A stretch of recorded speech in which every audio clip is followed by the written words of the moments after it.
नमो बुद्धाय मित्रांनो, आपल्या सर्वांचे आपल्या मनपसंत चॅनल मन शांतीवर स्वागत आहे. आपण मिलिंद प्रश्न या ग्रंथाचे वाचन करीत आहोत. चला तर सुरू करूया आजच्या वाचनाला. उपभाग 6, निरोध आणि निर्वाण. राजा म्हणाला, "भंते, निरोध होणे म्हणजे निर्वाण आहे का?" "होय महाराज, निरोध म्हणजेच निर्वाण होय." "भंते, निरोध म्हणजे निर्वाण हे कसे काय?" "महाराज, सर्वच मूर्ख माणसे सांसारिक इंद्रिये व विषय सुखाच्या उपभोगात मग्न राहतात. त्यातच आनंद मानतात, त्यातच गर्क राहतात, त्यास एकदम चिकटून राहतात. मानवाची लालसा म्हणजे एखाद्या महापुरासारखी दुथडी भरून अशा महापुरात व्यक्ती वाहून जातो.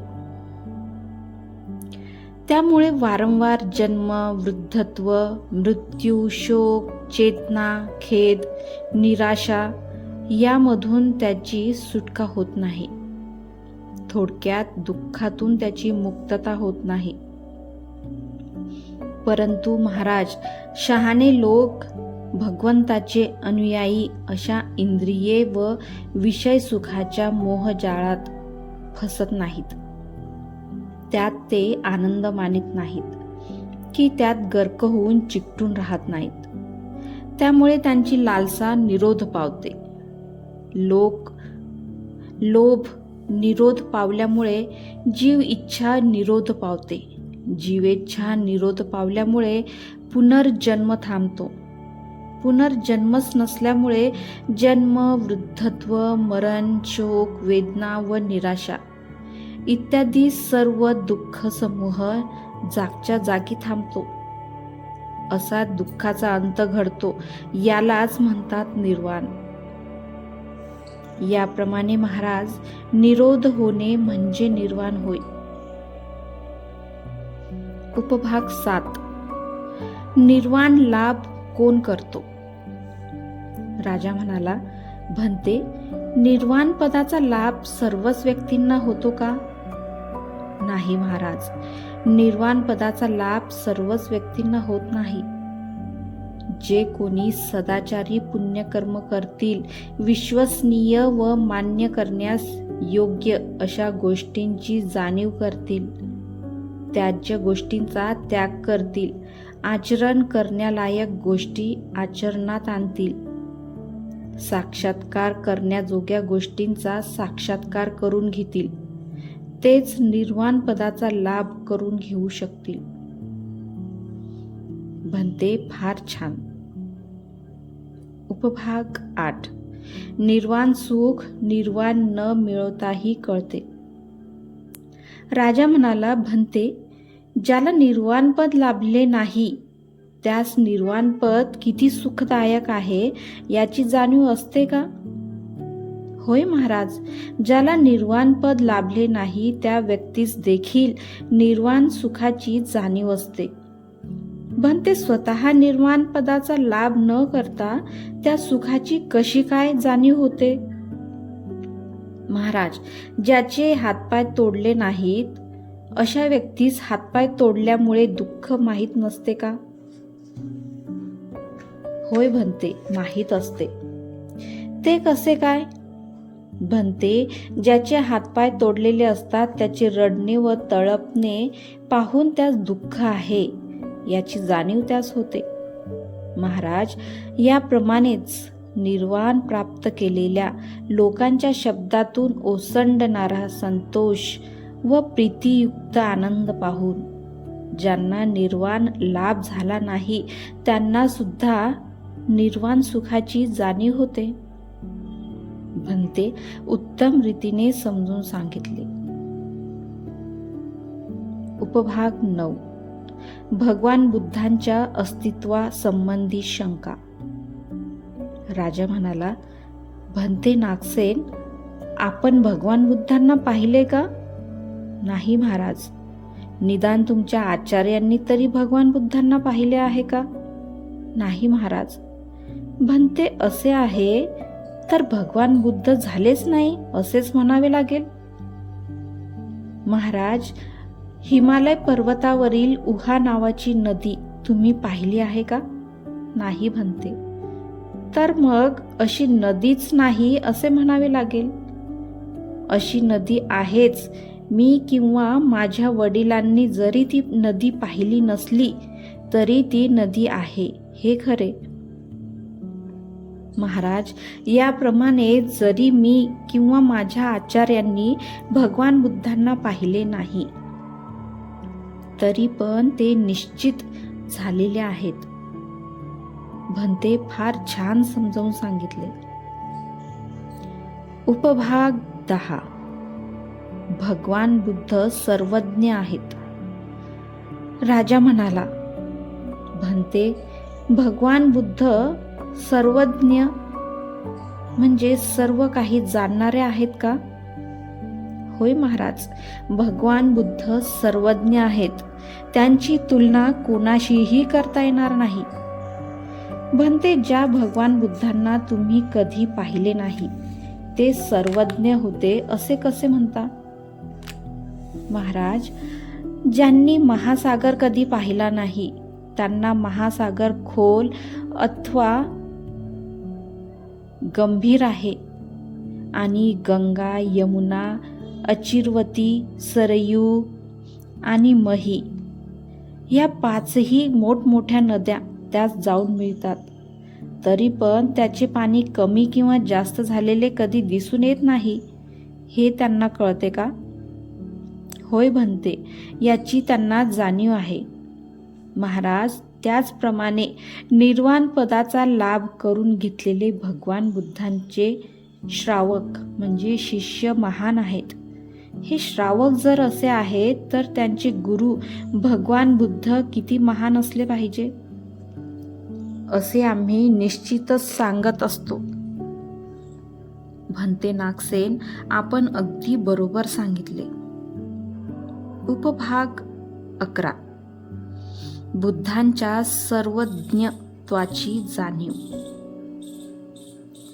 राजा म्हणाला, भंते, काय हो, भगवान बुद्धांचे परमश्रेष्ठत्व दुसऱ्यांना कळू शकते का? होय महाराज, कळू शकते. भंते, ते कसे कळू शकते बरे? महाराज, फार वर्षापूर्वी तीसस्तवीर नावाचे एक प्रसिद्ध लेखक होऊन गेले. ते होऊन गेल्यास आता बरीच वर्षे लोटली. तेव्हा लोकांना त्यांच्याविषयी कसे काय समजले? भंते, त्यांनी लिहून ठेवलेल्या साहित्यावरून. महाराज, ज्यांना धर्माची जाणीव आहे त्यांना भगवान बुद्ध सर्वज्ञ होते हे समजलेच पाहिजे. कारण बुद्ध धर्माची शिकवण भगवान बुद्धांनीच दिली आहे. भंते, आपण अगदी अचूक सांगितले. उपभाग 12. धर्माची जाणीव. राजा म्हणाला, भंते, आपणास धर्माची जाणीव झाली का? महाराज, भगवान बुद्धांच्या उपदेशानुसार बुद्ध श्रावकाने धर्म समजून घेण्याचा प्रयत्न करावयास पाहिजे, तरच ते त्यानुसार आचरण करू शकतील. भंते, आपले कथन संयुक्तिक आहे. उपभाग 13. संक्रमण न होता पुनर्जन्म. राजा म्हणाला, भंते, व्यक्तीचे किंवा आत्म्याचे संक्रमण होत नाही, मग पुनर्जन्म कसा होतो? भंते, हे कसे घडते? कृपा करून उदाहरण देऊन स्पष्ट करा. महाराज, एका दिव्याने दुसरा दिवा पेटविला तर तो दिवा दुसऱ्या दिव्यात प्रवेश करून संक्रमण घडवितो असे म्हणता येईल का? नाही भंते, असे कसे म्हणता येईल?